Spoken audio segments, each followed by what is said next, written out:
Hi, it's Marianne of MW's Designs. Today I'm working on my Valentine and Winter projects.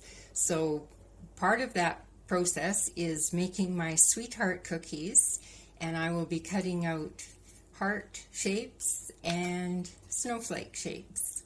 So this is my sweetheart cookie dough. It has chilled in the fridge overnight, and then I've had it sitting out for a little while so that it softens up. I find that if I start with the chilled cookie dough, that does help it keep its shape while it's baking. So I'm just rolling it out. I like to roll it out between 1/8 of an inch and 1/4 of an inch thick. That makes a nice cookie. And I should tell you about this recipe. I've had this recipe for quite a long time. I think originally I got it out of a magazine, and I've used it a lot over the years. I really like it. It's an oatmeal cookie, and it has butter and cream cheese in it.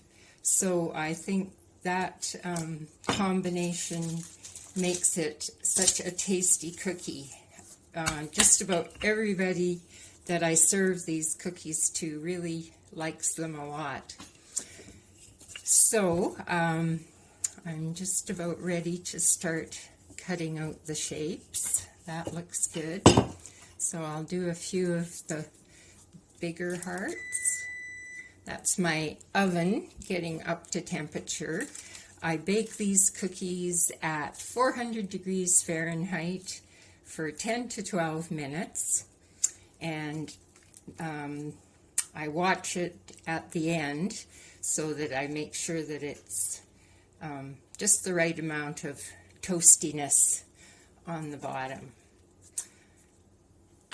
And maybe a snowflake, if that will fit in there. These are such pretty snowflake cookie cutters. My sister-in-law gave them to me, and they are a favorite of mine to use. And of course the heart shapes.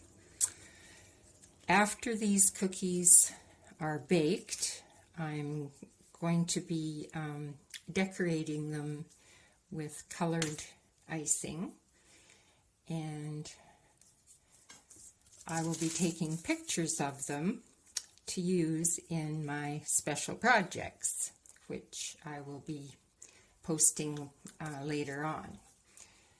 So I'm just going to set them aside here on my cookie sheet.